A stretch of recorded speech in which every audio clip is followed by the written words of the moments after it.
The anime begins a few years after a terrible solar eclipse, which was one of the signs of the appearance of the Angel of Darkness. The Holy Iron Chain Knights wearing shining armor arrived at the edge of a lake that had been the site of a battle. In addition to a solar eclipse, the prophecy also mentions that a blood-red lake is a sign of the appearance of the Angel of Darkness who will bring havoc to the entire world. The scene then switches and shows the atmosphere in a small town without law, where violence is everywhere, and corpses are left lying on the streets. In a tavern, a red-haired boy who was overwhelmed brought a few beers to a group of bandits who were loyal customers of the tavern. Not far from where they were sitting, they saw a bandit playing and torturing a male elf named Puck. Puck struggled to free himself from the ropes around his neck, but his efforts seemed in vain. On the other hand, the red-haired boy looked annoyed and scolded the bandit for only making him an errand boy, though the boy followed them to learn how to fight and use the sword. However, the bandit suddenly became angry and instead beat the boy. At the same time, a man of large stature and carrying a large sword on his back arrived there and immediately beat up the bandit for blocking his way. A fight between the man against a group of bandits was inevitable.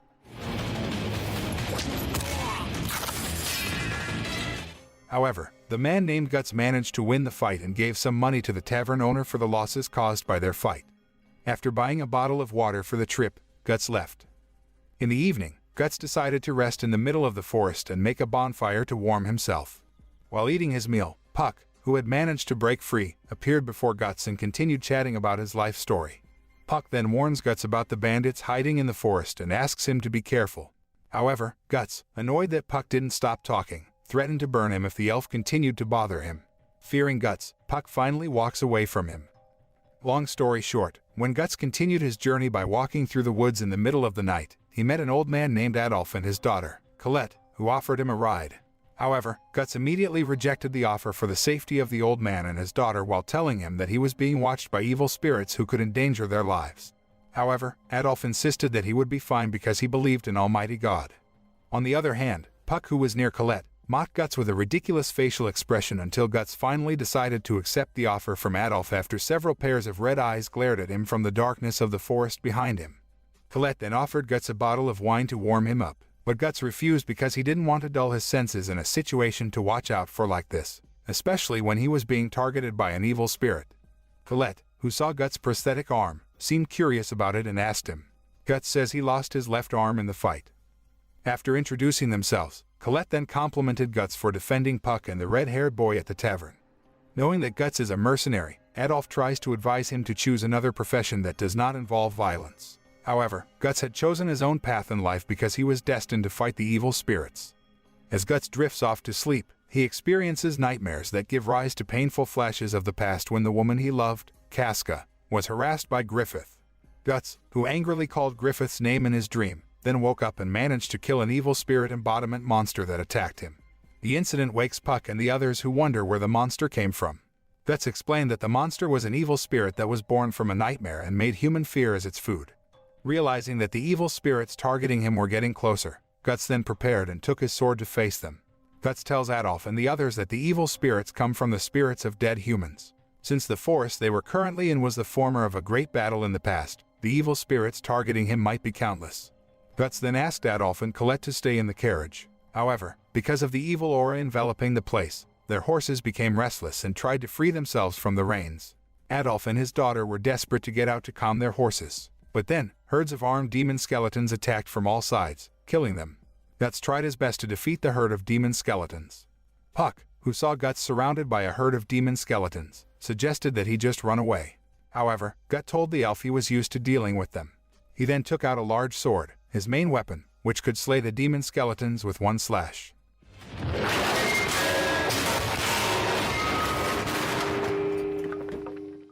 Puck then warns Guts about Colette being possessed by an evil spirit and preparing to attack him. Even though Colette manages to stab Guts, he ends up killing Colette with his sword. After successfully defeating a herd of demon skeletons, Guts, who was resting, was suddenly attacked from underground by the roots of the demon tree, which then wrapped around his body and made it difficult for him to move. However, with his multifunctional and modified prosthetic arm, he freed himself from the restraints of the demon tree's roots. Using his great sword, Guts managed to destroy the roots of the demon tree, and his struggle to defeat the evil spirits ended at dawn. The sun's rays then freed all the spirits trapped in the demon skeleton that Guts had defeated in the battle last night. Seeing Colette's mangled body, Puck tries to comfort Guts by saying that the death of Colette and her father is not his fault. However, Guts, who heard Puck's words, laughed out loud while saying that people who died in other people's battles were weak people, and he didn't care about them at all. He then took his sword and prepared to continue his journey while the evil spirits whispered nearby, telling him that they would keep an eye on him and follow him wherever he went, as long as he still had the mark on his neck. Angry Guts then fired cannonballs from his cannon arm everywhere. After that, he continued his journey with Puck following behind him. Sometime later, Guts met the Holy Iron Chain Knights, who immediately surrounded him because he was the Black Swordsman they had been looking for. The leader of the Knights, a woman named Farnese, told Guts that they had been ordered by the Holy See to capture him. The Holy See is a very influential organization whose pontifical body rules over a major monotheistic religion. The Holy See's parochial influence stretches wide across multiple world domains. Their insignia resembles a falcon in flight, with two orbs forming a helix around it. The Holy See monopolizes the wealth of the world while removing potential threats to itself, which includes the worship of benign astral beings and the practice of magic, which is seen as heresy. As its doctrine spread throughout the world, the ancient gods were forgotten and faded into the depths of the astral world. The Holy See also wrote scripture, one such prophetic document foretelling the coming of an angel known as the Falcon of Darkness, which would come when the sun dies 5 times, and call down upon the world an age of darkness. When Farnese ordered Guts to put down his weapon and surrender himself, Guts refused and chose to fight against them. However, those knights were no match for Guts because they were just spoiled sons of nobles who didn't even have experience on the real battlefield, so Guts could easily defeat them. Seeing the defeat of the other knights, the vice commander of the Holy Iron Chain Knights, a man named Azan, then intervened to face Guts alone. Azan, who was far more experienced on the battlefield than the other knights, could match Guts' fighting ability and overwhelm him. Guts, who chose to run away from the fight because Azan might be able to defeat him sooner or later, jumped high into the air and charged at Farnese. Farnese, who saw this, drew her sword and injured Guts, causing him to collapse unconscious. Everyone looked astonished to see Farnese being able to overthrow Guts, even though this was the first time that woman had stabbed someone. After that, Guts was taken to the Holy Iron Chain Knights camp, where he was immediately brought into Farnese's tent so that she could more freely interrogate him about the solar eclipse events several years ago. However, Guts diverts the conversation by mentioning Farnese, who is considered to have mental problems related to her belief in God. Farnese, who then felt irritated, told Guts to shut his mouth and threatened to kill him if he continued to mock her belief in Almighty God. While looking through Guts' belongings, Farnese seemed interested in what she thought was one of the items he used to worship idols. But again, Guts refused to serve the overly curious Farnese and asked her if she had ever met the god she had been worshipping. Farnese firmly said that the god she worshipped was in heaven and in the souls of the worshippers, making it impossible for them to see the god they worshipped. Hearing Farnese's answer, which he thought was ridiculous, Guts laughed out loud while mocking her belief in the religion she had been following. An irritated Farnese then whipped Guts multiple times, but she immediately realized that Guts didn't seem to be in pain and ordered Azan to lock him up. Guts was then placed in an animal enclosure whose roof was only covered with a tarp. That night, Guts realized that the evil spirits were starting to target him from all sides, including from underground. He then thought of a way to deal with the evil spirits in such a shackled state. When Guts is at an impasse, Puck suddenly appears before him with a key that can open the chains that bind him. Having managed to free himself, Guts then rushed to Farnese's tent to get his weapons and equipment back. Guts, who had sneaked into Farnese's tent, saw her shirtless and whipping herself in front of the altar of worship as a punishment for neglecting her duties. After rendering Farnese unconscious, Guts then took back his clothes, weapons and equipment and left there while taking Farnese as his prisoner so that Azan and the other knights would not resist and let him go. On the other hand, Farnese's servant, who is also her half-brother, Serpico, didn't just let Guts take Farnese away. Serpico immediately spurred his horse to chase Guts. When Serpico was about to attack Guts with his bow guns, suddenly he was blocked by the evil spirits who surrounded him and scared his horse, causing him to fall.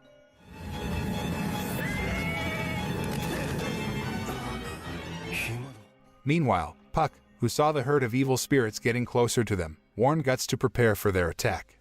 Guts then drew his greatsword and slashed at the flock of the evil spirits that were attacking him while continuing to spur his horse at high speed.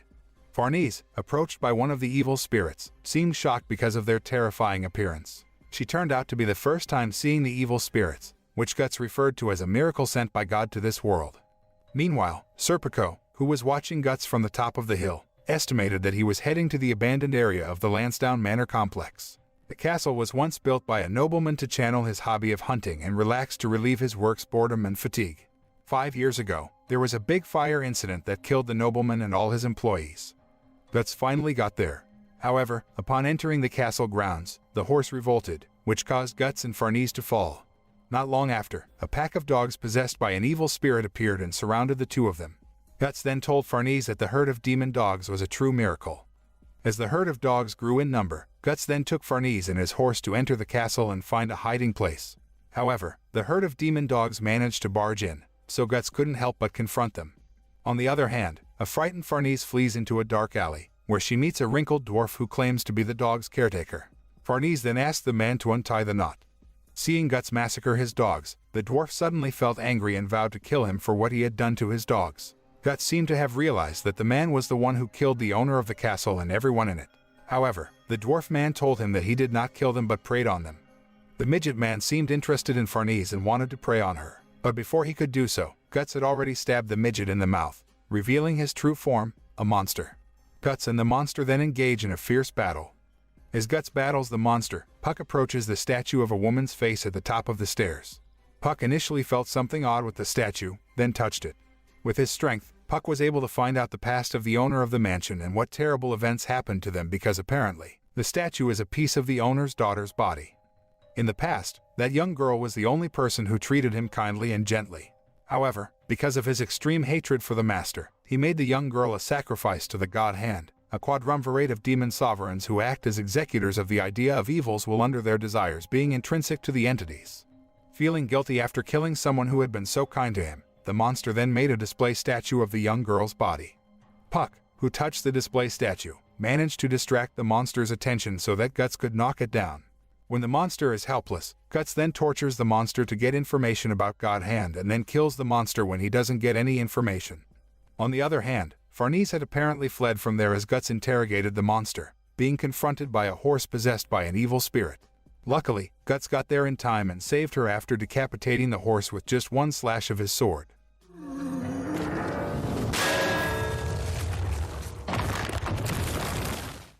Guts then warned Farnese not to run away from him if she wanted to stay alive, and Farnese complied.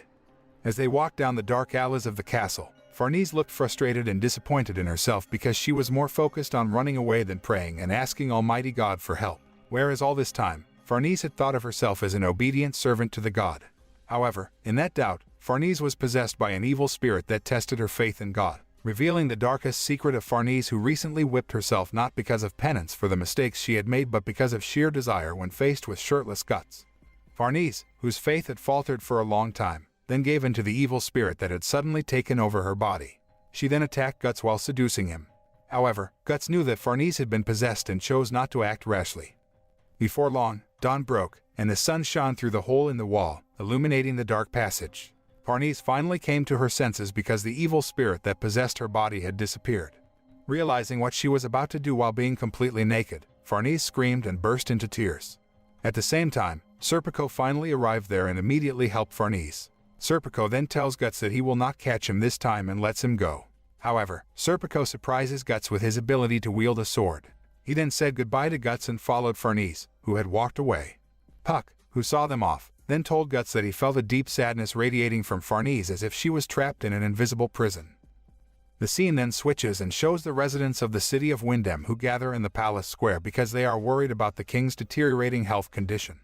Before the king fell ill, all the residents had the same dream about the calamity that would come and hit their land.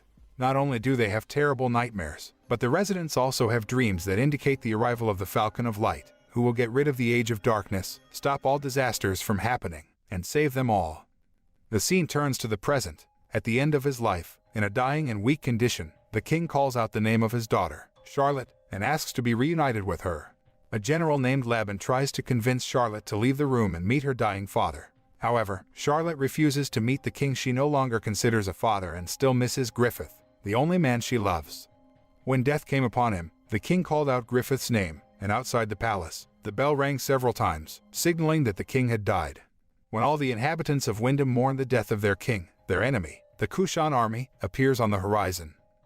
The scene then switches and shows people gathered with torches and surrounding Casca, who is tied to a pole, about to be burned by the people.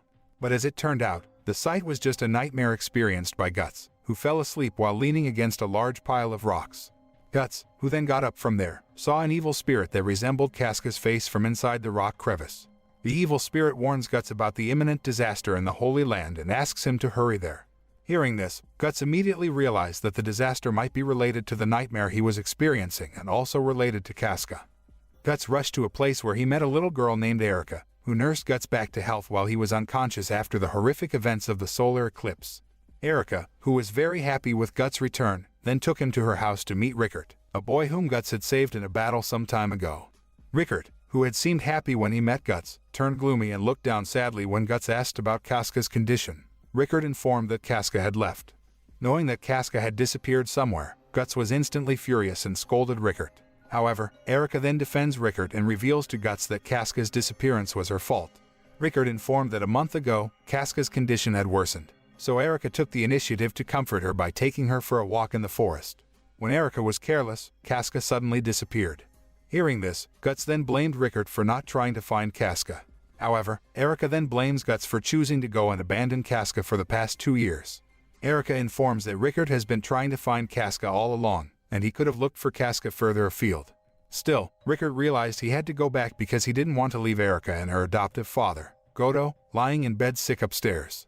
Guts then meets Godo, the old man who has saved him, who is now trying to cover up the disease that is eating away at his body, and argues that old age caused his body to be in this pathetic condition. After examining Guts' large sword and prosthetic arm, Godo realized that for the past 2 years, Guts had gone through various battles only to turn to hatred and take revenge for all that had happened to Casca. Godo tells Guts that revenge will only lead to the misery that will never end. However, Guts emphasized that no one could understand his situation. Moreover, Guts has also lost very important people in his life. Guts thinks that no one will experience the greatest loss of their life as he has.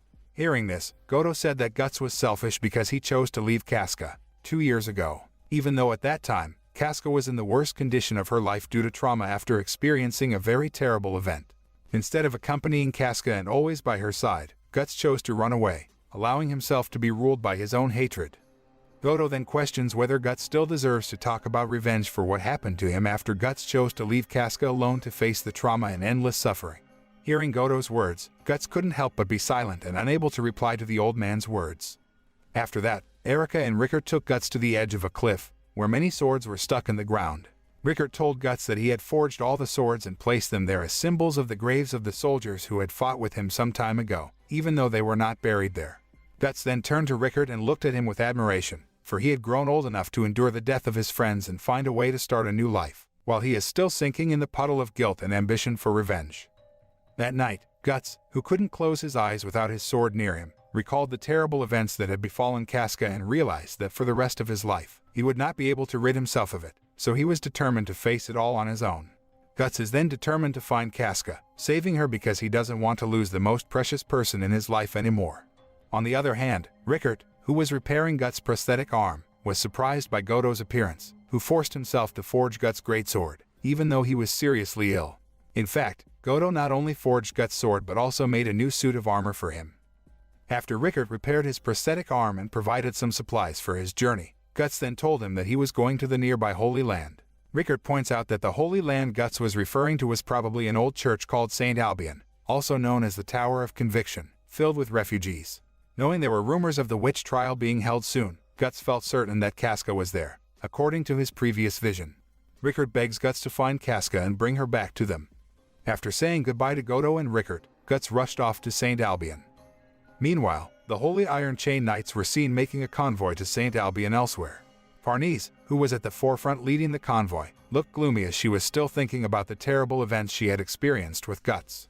Farnese tried to push the memory of the incident out of her mind and thought of it as a mere nightmare. After all, she still thought of herself as an obedient servant of God and would never fall into the puddle of sin. On the other hand, residents who wanted to evacuate to St. Albion saw Farnese and her knights escorting a horse-drawn carriage with red wheels, which was the hallmark of the inquisitor Bishop Mazgas, who was known as a cruel priest who would not hesitate to torture anyone deemed apostate of the religion professed by the Holy See. Mazgas, who has punished about 500 people in the name of God's law, has become the target of hatred by residents whose families or relatives have become victims of his violence, so he is often used as a target for murder. Not long after that, a group of rebels appeared who attacked the convoy of the Holy Iron Chain Knights, where they targeted Mazgas in a horse carriage to avenge their families who had become victims. But then, Mazgas and his executioners got out of the horse carriage and instantly finished off the people with their torture equipment that could slaughter several people at once. Seeing the appearance of Mazgas, Farnese then knelt before him and apologized for all the chaos that had occurred. Mazgas said that it was God's will, and the fact that neither Farnese and her knights were injured in the attack meant that God had bestowed grace on his obedient servants. One of the surviving rebels was later arrested. The man later revealed that they were actually a group of residents whose village was burned by Mazgas for being accused of being a hideout for the infidels after they delayed delivering the prescribed offerings. However, the man argued that they had delayed handing over the offerings because they were experiencing a prolonged famine.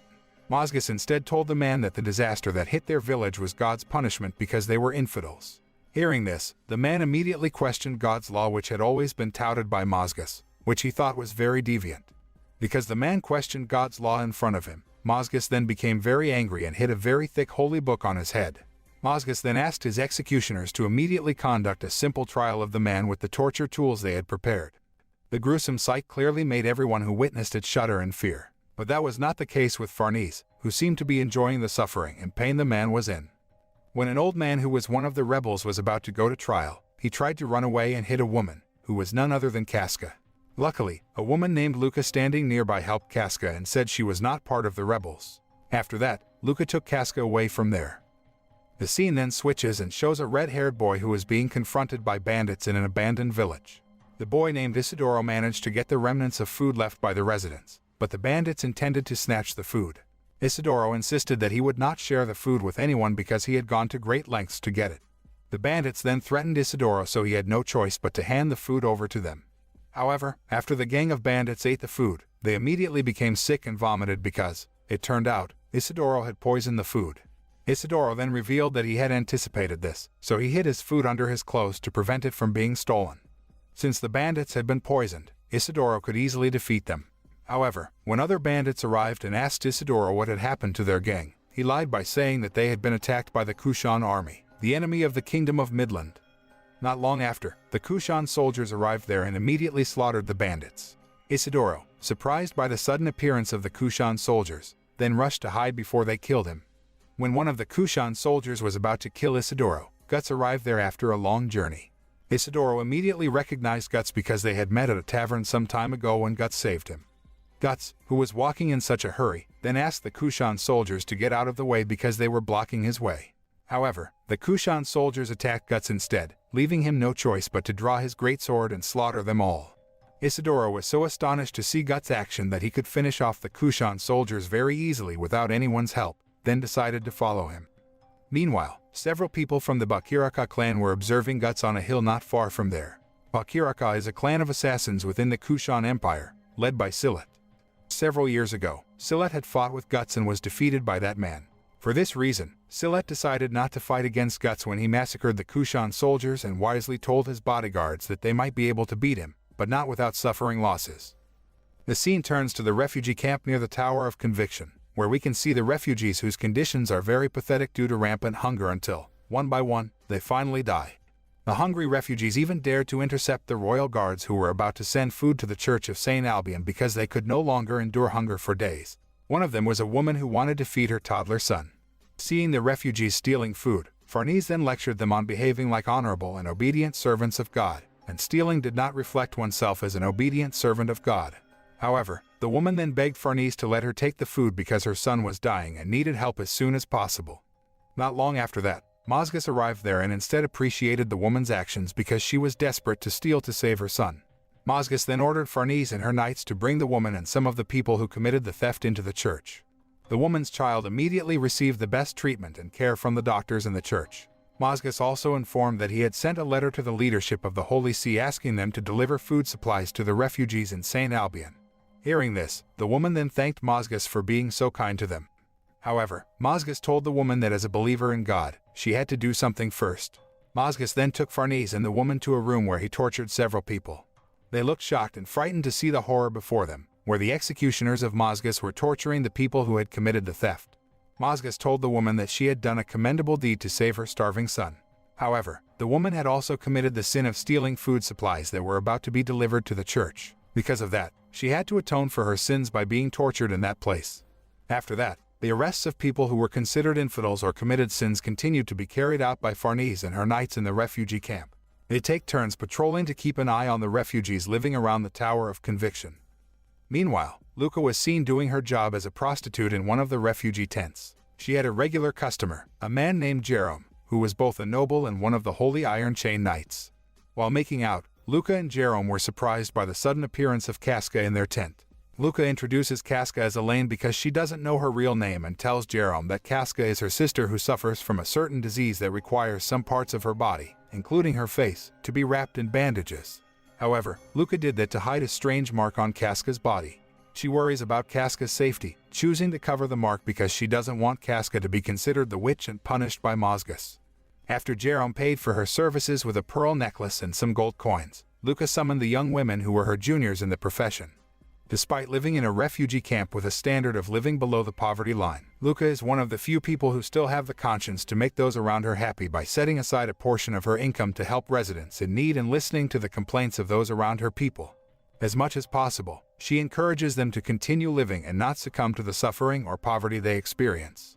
Because Luca still has to do her job, she then asks one of her friends, a woman named Nina, to look after Casca and give her medicine. Towards evening, Nina took Casca to the riverbank to fetch water. There, Nina laments her life filled with misery and is frustrated by her complicated situation, including the strange disease she is suffering from. Nina didn't realize that the evil spirits had possessed the bodies of the refugees around them because they were attracted by the marks on Casca's body, where the marks had almost the same function as Guts' marks, which could attract the evil spirits' attention. Meanwhile, in another place, Isidoro, who had been following Guts, found out that he was sleeping while leaning on a tree trunk. Isidoro tried to lift Guts' greatsword, but he was so overwhelmed that he accidentally dropped the greatsword and instead woke Guts, who took his sword.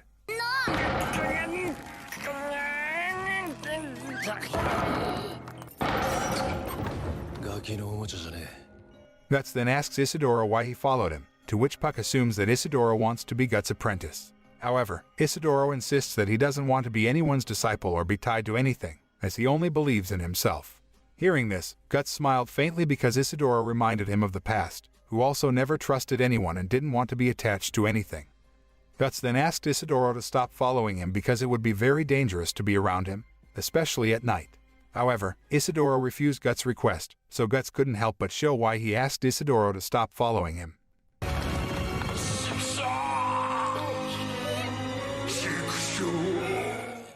Towards night, the evil spirits began to appear and possess the bodies of the refugees who were victims of Mazgas' torture some time ago. Isidoro looked so surprised because this was the first time he had seen such terrible creatures and was surprised to see Guts seem to be used to dealing with them. On the other hand, Guts seemed so excited to face the evil spirits because he had made up his mind and accepted his destiny. As night fell, Nina didn't seem to notice the herd of evil spirits approaching them, while Casca just stood there staring at them, not knowing what to do. Not far from there, the demon child who had been watching Casca appeared. The demon child is the offspring of Guts and Casca, brought into the physical world as a small misshapen imp after being tainted by Griffith of the pregnant Casca. When the undead possessed by the evil spirits finally awaken, the demon child tries to prevent the evil spirits from attacking Casca. Even by looking at them, the demon child could exorcise the evil spirits and send them to the afterlife. Casca, who seemed interested in the existence of the demon child, immediately rushed over there. However, Nina, who realized they had been there too long and Luca would be worried if they didn't come back, grabbed Casca's arm and took her away.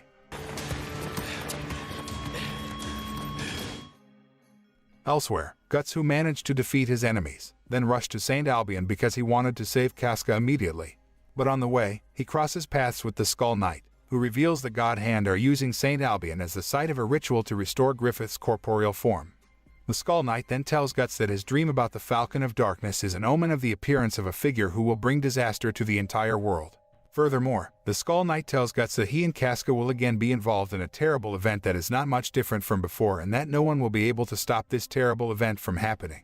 If previously Guts and Casca managed to survive with the help of the Skull Knight, this time Guts said that he would use his own power to save Casca. Hearing that, the Skull Knight seemed a little impressed with Guts and said the marks on his body might help him. Before leaving, the Skull Knight suggested that Guts be concerned about the safety of only one person. The next day, Farnese seemed to have no appetite after seeing Mazgas' torture of the food thieves. Because of that, she had intended to meet Mazgas to talk about the welfare of the residents living in the refugee camp. Accompanied by Serpico, Farnese headed to the place where Mazgus was. They were then escorted by one of Mazgus' executioners, who revealed that the executioners were formerly people who were ostracized by society because of their physical condition. However, Mazgus saved their lives, so they are willing to do anything for him, even though they don't like the job. Farnese and Serpico were then taken to the chapel, where Mazgus performed the ritual of praying to God by throwing himself down many times. After completing the ritual, Mazgus went to Farnese, who told her his knee was injured. Mazgus doesn't seem to care about the hurt or pain he gets while praying because it's a testament to his faith in God. Farnese then revealed her intention and purpose in coming to meet Mazgus, where she apparently thought that the methods used by the Holy See and Mazgus to increase the residents' faith were too excessive. Moreover, the residents live in misery, so all they think about all this time is how to survive. However, Mazgus assured Farnese that they had done the right thing according to what God had ordained, and it was proper for them to do whatever it took for the glory of their God. Hearing Mazgus' brief lecture that was so heartwarming, Farnese immediately fell to her knees and no longer questioned anything because she was convinced that all of this was indeed the path that God had destined for them. Meanwhile, no one knew that the mysterious observer was watching them from a height. In the refugee camp, Nina was seen distributing food to the hungry residents, as Luca had previously instructed. Not long after, a young man named Joachim, who was her recurring customer, approached Nina to ask her how she was. Joachim seemed to know about Nina's illness and was worried about her condition. Nina then uses Joachim's sincerity to test whether he really loves her by asking him to come to the riverbank at midnight to meet her. Long story short, Joachim came to see Nina in the middle of the night, proving that he had indeed fallen in love with her. Nina then took Joachim somewhere and didn't realize that Luca had been following them because she suspected Nina's movements that seemed odd lately. However, unbeknownst to Luca, Casca was secretly following her with a herd of evil spirits following behind her. Nina turns out to take Joachim to a pagan association performing a ritual held by the pagan cult's goat-headed leader. Joachim gradually engages until he learns that the pagans are cannibals and try to flee, but he falls off a cliff. On the other hand, Luca, who finally found out that Nina was a follower of a cult, seemed so surprised because she did not expect that Nina was involved with pagans. Luca then met Nina at the cliff's edge crying in disappointment because Joachim chose to run away rather than join her in the cult. Surprised by Luca's presence, Nina threw stones at her to chase her away. However, Luca did not stay silent and then slapped Nina in the face and scolded her to the full before finally forgiving her when she promised to leave the cult. Not long after, Luca finally discovered that Casca had followed her all this time. At the same time, the pagans who met Casca and looked curious about the bandage covering her face then forcibly tore off the bandage on her face and accidentally exposed her clothes so that the marks on her chest became visible. Casca nearly gets harassed by the pagans but is saved by the evil spirits attracted by her mark, which eventually possesses the pagans and makes them kill each other.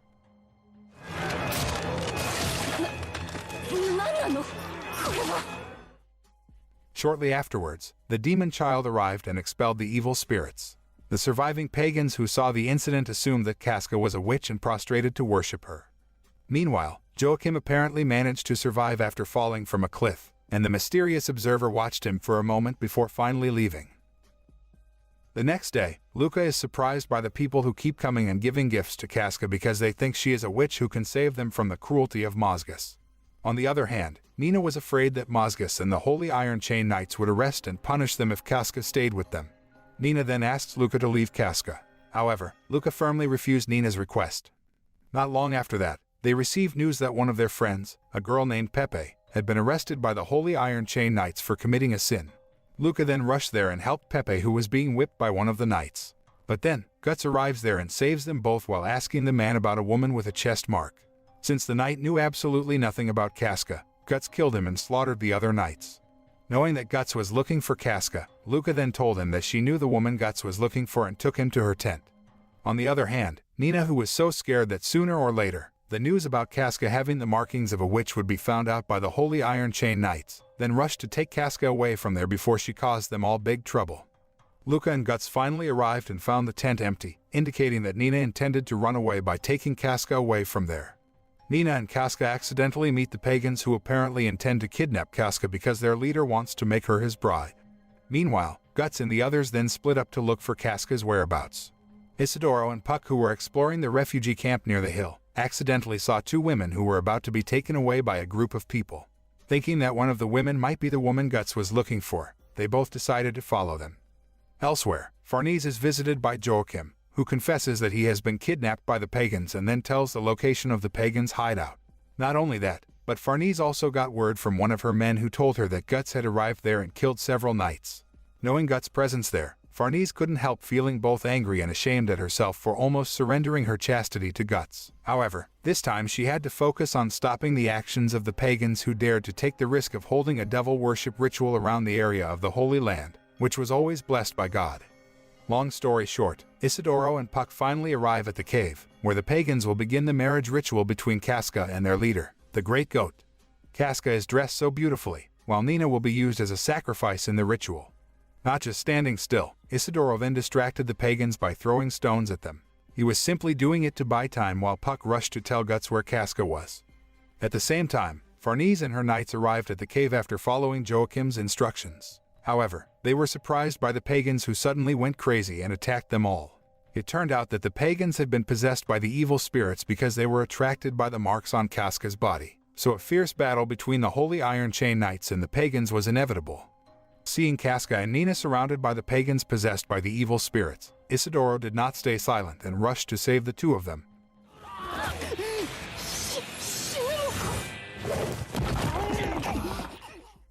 On the other hand, the Great Goat and his followers tried to escape by going through a gap in the cave wall. But then, the mysterious observer suddenly appeared and turned the Great Goat into a bloodthirsty beast that then attacked Farnese and her knights blindly. The Great Goat apparently intends to complete his marriage ritual with Casca and attempts to consummate their marriage. However, Guts, who finally arrived there, didn't just let it go and immediately attacked the Great Goat to save Casca. With a single slash of his greatsword, Guts can slay anyone who gets in his way to get Casca.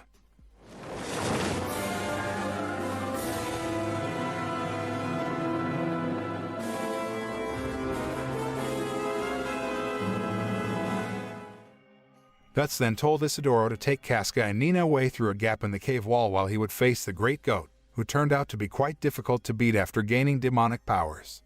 However, Guts succeeded in overthrowing the Great Goat in the end, and unbeknownst to him, the mysterious observer had been observing their fight for a long time. When Guts goes through a gap in the cave wall to catch up with Isidoro and the others, he is confronted by Serpico, who wants to confront him from the start because he is the Black Swordsman. Although he looks weak and geeky, but Serpico turns out to have the ability to fight with a sword that is quite great. Even Guts admits it.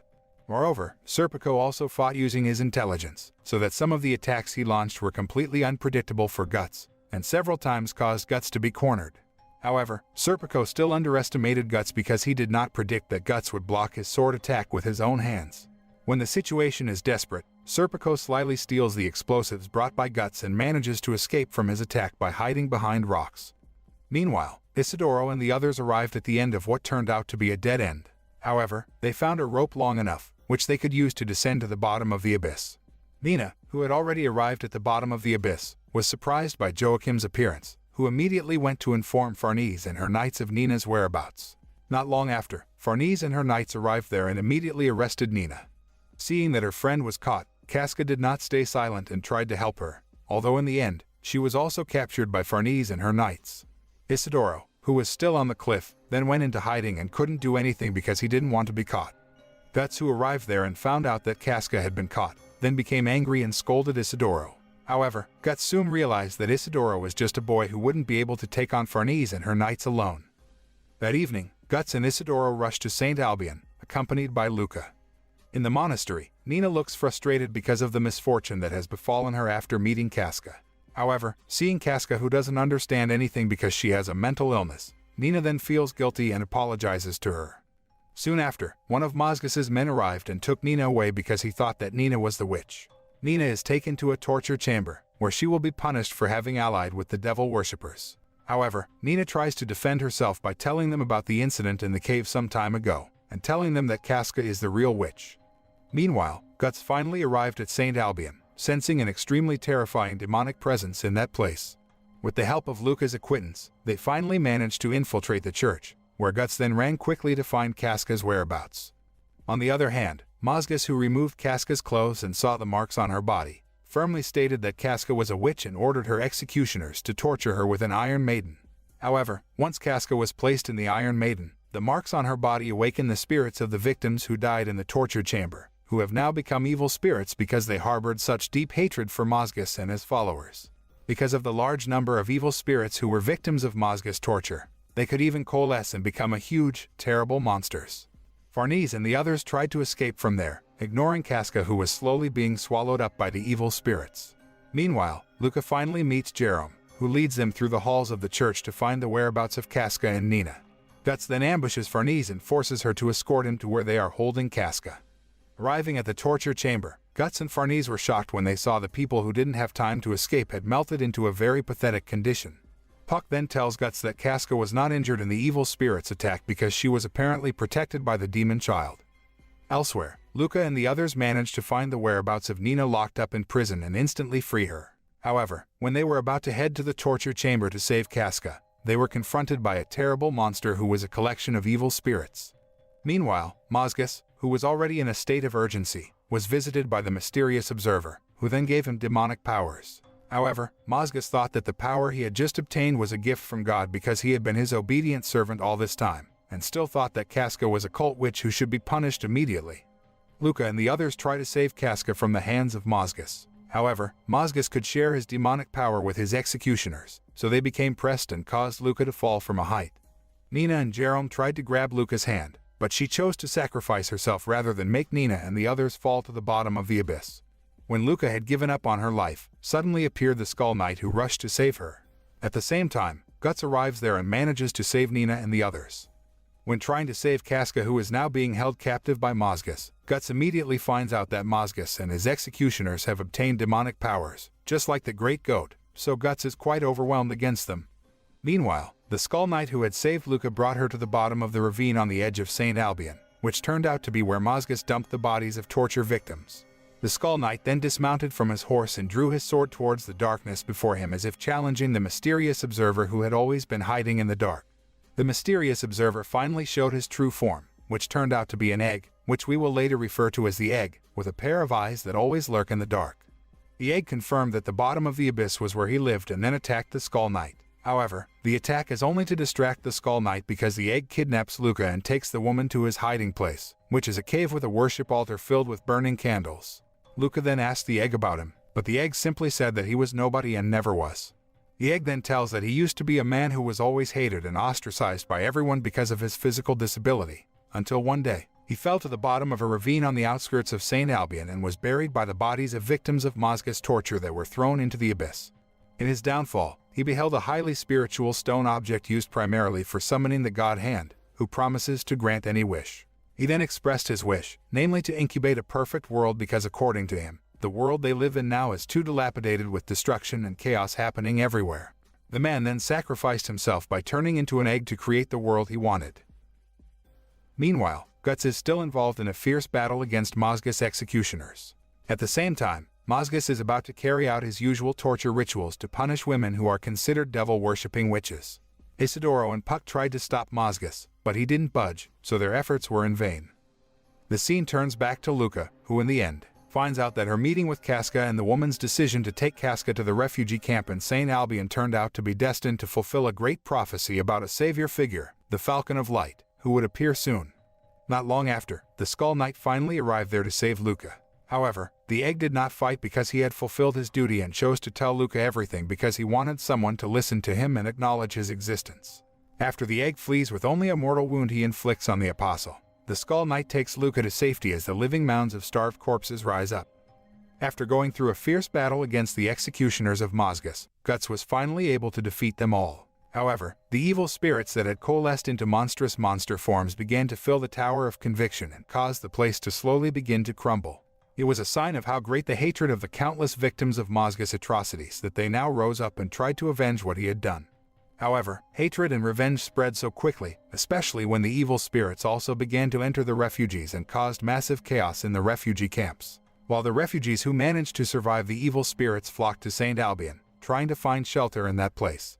Guts, as well as the Skull Knights and the Holy Iron Chain Knights, must now face the same enemy and think of a way to stop the evil spirits' attacks. When Azan and his knights were crushed by the attacks of the monsters and refugees who had been possessed by the evil spirits, Mazgas then arrived there. They destroyed some of the evil spirits with his power while lecturing about the power of God and the faith they should have in their hearts so as not to fall into a stray. Mazgus then showed his strength and said that all of that was the power of God, so that all who saw him kneeled down and praised God's majesty.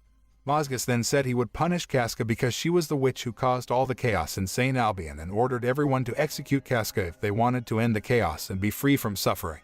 Guts, who heard this, then tried to save Casca, but he is instead blocked by the evil spirits who unite to form the four angels. With his greatsword, Guts tried to slash the evil spirits, but the attack was completely ineffective. On the other hand, the egg, who was lamenting his fate and was about to die from fulfilling his duty, saw the figure of the demon child dying after being attacked by Mazgus while he was protecting Casca from the evil spirits. The egg, who felt sympathy for the demon child, then swallowed the figure and protected him until the end of his life. Meanwhile, the Skull Knight, who had brought Luca quite a distance from St. Albion, asks Luca to stay there because of the great chaos that is going on in St. Albion. However, Luca refuses because she wants to save her friends who are still in St. Albion and then rushed to go there. When Casca was placed on a pole, Isidoro then tried to save Casca with help from Jerome and Nina. In the end, Isidoro and the others managed to save Casca and take her away from there. Mazgus, who saw that, then became angry and tried to attack them. However, Guts got there just in time, and because Mazgus was caught off guard, Guts managed to land a fatal blow on him.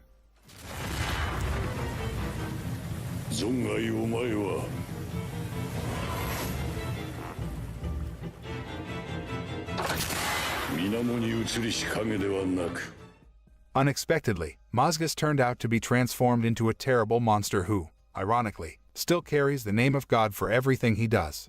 Farnese, who saw Mazgus's terrifying form, wondered if he had really obtained God's power because his appearance and actions did not reflect the figure of a savior angel at all and instead looked like a demon who wanted to destroy mankind.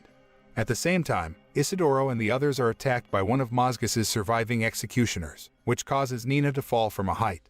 However, with Isidoro's clever wits and Puck's fairy powers, they finally succeeded in overthrowing the executioner. Meanwhile, the evil spirits, which blended into a giant spirit wave, rushed towards the Tower of Conviction to devour the refugees still holding out there. Everyone seemed to be clapping their hands together while praying to God. In the fight, Mazgus asked Guts to see how everyone became obedient and prayed to their God. However, Guts says they only pray for their own safety, and salvation will not come if they sacrifice someone just because they don't want to be the victim. Hearing Guts' words, Mazgus then became angry because he underestimated someone's faith and told him to repent. But Guts paid no heed to that and then attacked Mazgus with a vengeance. However, the attack seemed to have no effect on Mazgus. When Guts looked exhausted, suddenly Mazgus's body exploded because it turned out that Guts had secretly placed his explosives in several gaps in Mazgus's body. He then grabbed his sword and in the end, managed to kill Mazgus, whose body burned and fell in the middle among the refugees. However, the death of Mazgus did not necessarily destroy or stop the attacks of the evil spirits who finally arrived there and devoured the refugees near them. Knowing that Mazgus' burning corpse could ward off the evil spirits' attacks, Guts and the others, including Farnese and Serpico, gathered the wood around them and made torches to ward off the evil spirits' attacks, hoping that they would last until the sun rose the next day. Meanwhile, Nina, who fell from a height, managed to survive. However, a group of people trying to save themselves from being chased by the evil spirits headed toward her. Luckily, Luca got there in time and then saved Nina. After that, she told Nina to hide in the barrel while she looked for another hiding place. As Guts and his companions fend off the flood of corpses with fire, while Luca saves Nina down below the tower, the egg calls the dead to the Tower of Conviction. He sacrifices himself to complete the ritual with the demon child becoming Griffith's corporeal vessel. The resurrection event caused the Tower of Conviction to collapse and killed everyone on board. At the same time, dawn broke on the eastern horizon and the evil spirits disappeared as the sun shone on the area. Guts and his companions survived, as did Nina and Luca, who tried to escape their hiding place. However, when they finally regrouped, they were surprised by the appearance of Silet, his clans, and the Kushan army surrounding them. Silet apparently also had a vision of what would happen at the Tower of Conviction, so he and his men rushed to St. Albion. Silet then ordered the Kushan army to capture Guts and his companions, so a fierce battle between them was inevitable. With the help of Azan, who survived, Guts and his companions tried to fight the Kushan army and protect Casca. But then, the Skull Knight appeared along with Zod, who didn't care about the battle and then pointed towards behind them, where the Falcon of Light, or the Savior who manifested in the form of Griffith, was currently at. Everyone seemed astonished to see the appearance of the Falcon of Light, which had been foretold and implied in the dreams of the residents of Midland. Zod rushed over to Griffith, then knelt before him and devoted himself as Griffith's servant because he was the Falcon of Light who was predicted to be the strongest in the world. On the other hand, Casca showed a strange reaction when she saw Griffith, as if she wanted to approach him. Guts then tried to restrain Casca, stole a nearby horse, and then rushed to bring her back to Godot's home. Meanwhile, the much larger Kushan army was seen flocking to St. Albion, so Isidoro and the others rushed away from there, and Zod flew away with Griffith. When they were in a safe place, Luca plucked a few flower stalks that she offered to the egg for his sacrifices and the refugees who died in the terrible events last night. Meanwhile, Nina finally reunited with Joachim, who survived. Afterwards, Isidoro then said goodbye to all of them because he was going to rush after Guts and Casca. On the other hand, Farnese decided to give up her title as the Holy Iron Chain Knight and follow Guts because she felt confident that Guts could lead her to the right path. Back at St. Albion's ruins, the Skull Knight muses that the events which occurred will soon change the world. The moral we can learn from this anime is that we really can't rely on anyone but ourselves in this world. However, that does not mean we can deny the power of God working in His own way, because if we know how God manages everything in our lives, our hearts will be filled with love for Him.